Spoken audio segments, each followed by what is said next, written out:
Hello বন্ধুরা, আমি অনির্বাণ, তোমাদের friendly gardener and welcome back to another video. আজকে ভিডিও শুরুতেই দেখাচ্ছি আমার মাধবীলতায় কী লেভেলে ফুল হয়েছে জাস্ট দেখো। ঠিক আছে, এটা তো জাস্ট উপরের পোর্শনটা তোমাকে দেখাচ্ছি। গাছটা উপর থেকে নিচ পুরো ফুলে ভর্তি।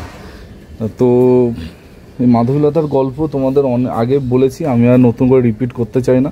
তখন এই গাছের জাস্ট কুড়ি তোমাদের দেখিয়েছিলাম, তো আজকে কিন্তু দেখালাম ফুল, মানে একদম ফুলে ভর্তি। আর মাধবীলতার স্পেশাল ব্যাপার হচ্ছে এ কিন্তু দিনের বেলা সেরকম গন্ধের পাওয়া যায় না, সূর্য অস্ত গেলেই এই ছাদে গন্ধে মানে মোমো করে, এত এত এত গন্ধ। ঠিক আছে, তো মাধবীলতা দেখি আজকে ভিডিওটা শুরু করলাম। আর আজকে মেন আলোচ্য বিষয় তোমাদের সবার প্রিয় অ্যাডেনিয়াম। তো অ্যাডেনিয়াম গাছের অনেক প্রশ্ন ইদানিং আসছে, তো ভাবলাম অ্যাডেনিয়াম গাছ নিয়ে কিছু কথা বলা যাক। আর আমার এই ছোট্ট অ্যাডেনিয়াম গাছটায় দেখো ফুল ফুটেছে। ঠিক আছে, এই দেখো একদম পুচকে একটা অ্যাডেনিয়াম, এইটুকু একটা পটে বসানো আছে। ঠিক আছে, নিচ দিয়ে রুট বেরিয়ে এসছে, এর নিচ দিয়ে দেখো রুট বেরিয়ে এসছে। তো এই অ্যাডেনিয়ামটা কিন্তু আমার অনেক পুরনো গাছ, একে আমি ইচ্ছা করে এই ছোট্ট একটা জায়গায় বসিয়ে রেখেছিলাম। এই জীবনে প্রথমবারে ফুল দিয়েছে, আর বেশ টুকটাক ফুল হচ্ছে। এখানে একটা তোমাদের দেখাই থোকা অ্যাডেনিয়াম। ঠিক আছে, অ্যাডেনিয়াম নিয়ে না এখন সেরমভাবে আর কিছু বলার নেই। ঠিক আছে, কারণ অ্যাডেনিয়াম তোমরা জানো এখন আস্তে আস্তে ডরমেন্সির দিকে ওরা যাচ্ছে, ওরা আস্তে আস্তে ওরা ঘুমের দেশে যাবে কিছু দিনের মধ্যে। তো অ্যাডেনিয়াম নিয়ে এখন বেশ কিছু বলার বা কিছু করার নেই। এর লাস্ট আমি যে অ্যাডেনিয়ামের ভিডিওটা করেছিলাম সেখানে কিন্তু আমি তোমাদের যা যা করণীয় সব কিছু আমি বলে দিয়েছিলাম।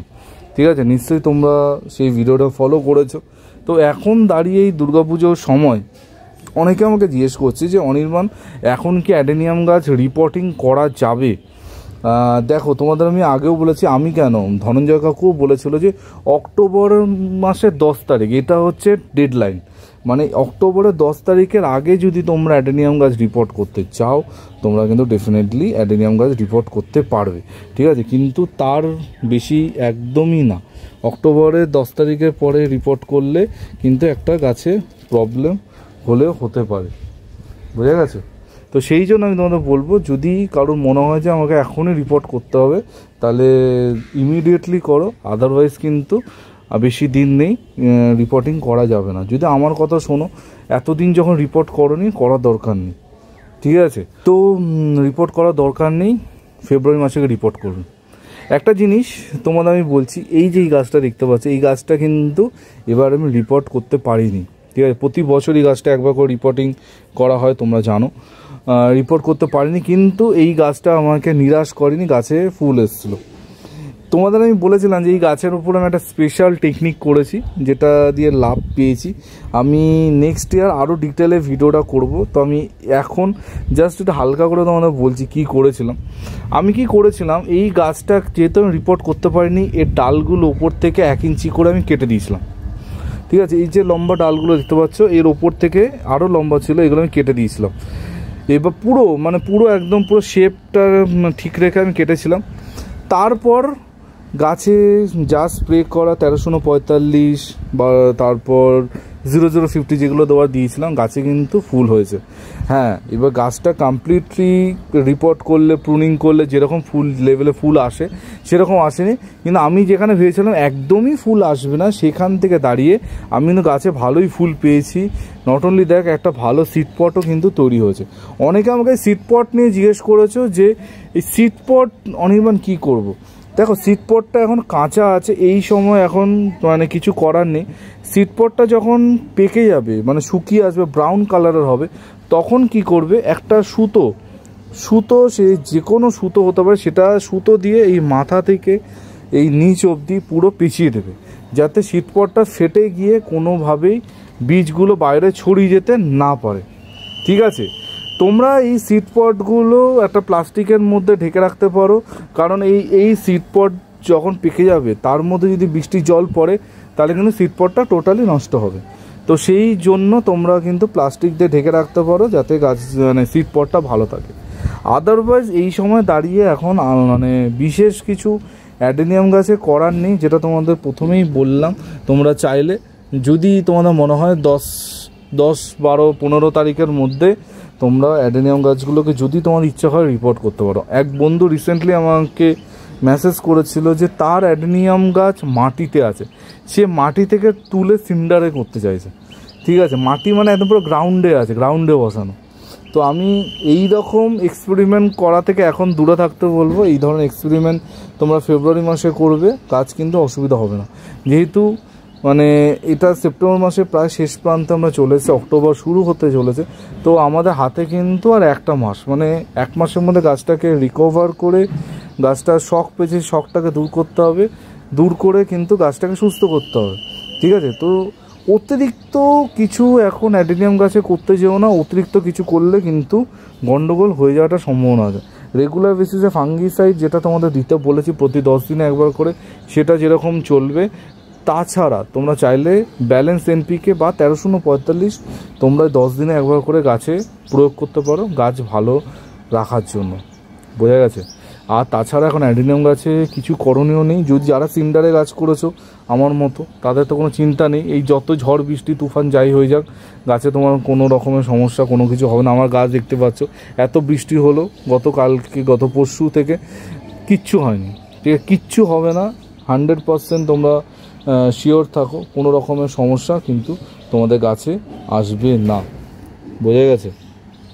আর তাছাড়া এই সময় অ্যাডেনিয়ামে দাঁড়িয়ে আর কিছু করার নেই, এইটুকুই জাস্ট বলার ছিল।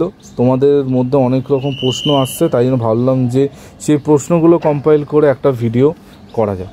ঠিক আছে, আর নিচে দেখতে পাচ্ছ আমার বোগানভিলিয়া ফাইনালি আমার সব কিছু মানে যত গাছ আছে সব প্রুনিং করা হয়ে গেছে। এখানে ফায়ারপল দেখতে পাচ্ছ, এখানে এটা মনে হয় জিন্না ভারত। ঠিক আছে, এটা একটা কি ভুলে গেছি আমি নামটা, এখানে আছে। খালি এই গাছটা দেখো, এই গাছটা আমি অনেক লম্বা লম্বা ডাল রেখেছি, তার কারণ আছে এটাকে একটা স্পেশাল একটা শেপ দেওয়ার ইচ্ছা আছে, সেই জন্য এই গাছটাকে এখনও প্রুনিং করিনি। বাকি আমার যাবতীয় গাছ যত গাছ আছে সব গাছ কিন্তু প্রুনিং করা আছে।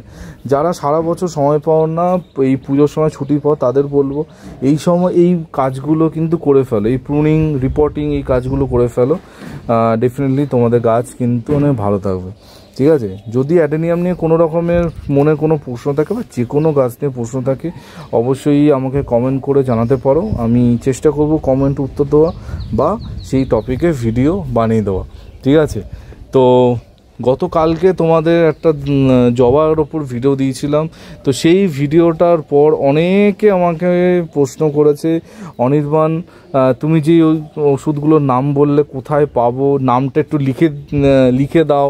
ঠিক আছে, আমি কিন্তু নামটা লিখে দিয়েছিলাম, আমি জানি না কি করে কিছু বন্ধুরা মিস করে গেছে, নামটা কিন্তু আমার লেখা ছিল। তো ঠিক আছে, আমি আজকে আরও একবার ডেসক্রিপশন বক্সে ওষুধের নামগুলো লিখে দিচ্ছি যেগুলো কালকে বলেছি। আর এই ওষুধগুলো মানে ওষুধ বলাটা ভুল, মানে পেস্টিসাইডগুলো মানে খুবই কমন, মানে একটু ভালো নার্সারিতে গেলেই তোমরা এই পেস্টিসাইডগুলো ইজিলি পেয়ে যাবে। প্রফেক্ট সুপার, কনফিডার, টাটা মানিক, ঠিক আছে, এইগুলো ইজিলি পাওয়া যায়। তো কোনো চিন্তার কোনো কারণ নেই, আমার কথা মতো করো, ডেফিনেটলি তোমাদের গাছ সুস্থ হয়ে যাবে। আরেকটা নতুন জিনিসের বিষয়ে তোমাদের অ্যালার্ট করে দিচ্ছি, সেটা হচ্ছে তরুলতা। সবাই জানো তরুলতা খুব সুন্দর ফুল হয়। ইদানিং আমার এক বন্ধু তরুলতা কিনেছে একটা 4 ইঞ্চি প্লাস্টিক পটে বসানো নর্মাল গাছ 150 টাকা দিয়ে। আমি না শুনে আমার না মাথাটা একটু বনবন করে ঘুরলো, মানে কি তরুলতা 4 ইঞ্চি পটে 150 টাকা। যারা তরুলতা এখনও বুঝতে পারছো না, একটু দেখিয়ে দিই। এই হচ্ছে তরুলতা, যেটা আমার বাগানে জঙ্গলের মতো এদিক ওদিক হয়ে থাকে, যেগুলো তুলে আমি ফেলে দিই। তো এই তরুলতা নাকি 150 টাকায় ও কিনেছে। আমি জাস্ট অবাক হলাম। আমার কাছে গাছে বীজ দেখো কত, এই প্রতিটা বীজ আমি ফাটাবো, এই দেখো বীজ। ঠিক আছে, মানে এই গাছ এত হয় তুলে ফেলে দিই। তো আমি জানি না, মানে কিছু মানুষজন ব্যবসা নাম করে কি করছে আমার কোনো আইডিয়া নেই। এই লবঙ্গ লতিকা এই গাছগুলো যেগুলো জঙ্গলে হয়, সেগুলো নাকি 150 টাকা করে নার্সারিতে সেল হচ্ছে। ঠিক আছে, 150 টাকা করে নার্সারিতে সেল হচ্ছে। আমার কাছে এই যে এই একটা কালার দেখতেই পাচ্ছ, কি বলো, মানে আমি জানি এই কথাগুলো বলি বলে অনেকের চোখে আমি খারাপ হয়ে যাচ্ছি, মানে বিশেষ করে নার্সারির মানুষজনদের কাছে আমি খারাপ হয়ে যাচ্ছি, কিন্তু কিছু করার নেই। যেটা সত্যি কথা সেটা তো আমি আজীবনকাল বলতেই থাকবো, আমাকে ওখানে কেউ আটকাতে পারবে না। তো বন্ধুরা, তোমরা একটুখানি সতর্ক হও, ঠিক আছে? এই জিনিস, এই ট্র্যাপগুলোতে তোমরা কিন্তু বারবার পা দিচ্ছ, আর তোমরা কিন্তু বোকা হচ্ছ, ঠিক আছে? এই তরুলতা গাছ ইয়েতে গার্ল স্ট্রিটে 20 টাকা 15 টাকা 20 টাকা করে ছোটো ছোটো চারা বিক্রি হয়, ঠিক আছে? মানে কি বলবো, আমার বাড়ির কাছে যদি তোমরা থাকতে আমার বাড়ি থেকে নিয়ে যেতে, তুলে নিয়ে যাও। এই বীজগুলো এক একটা বীজেই মনে হয় 15-20 টাকা করে গাছ হয় এক একটা বীজে।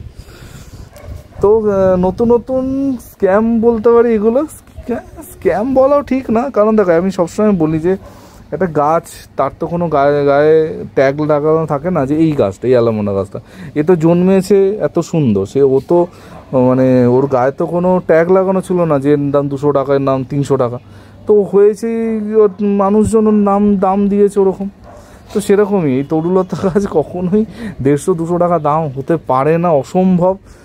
মানে কী আর বলে, এই বিষয়ে কথা বললে বলতেই থাকবো, থাক এখানেই বন্ধ করছি। কালকের ভিডিওটা কিন্তু খুব গুরুত্বপূর্ণ, কালকের ভিডিওটা খুব গুরুত্বপূর্ণ, সবাইকে রিকোয়েস্ট করছি কালকের ভিডিওটা কেউ মিস করো না, কারণ কালকের ভিডিওতে অতি গুরুত্বপূর্ণ একটা ইনফরমেশান তোমাদের জানানো আছে, তোমাদের সবার উদ্দেশ্যে।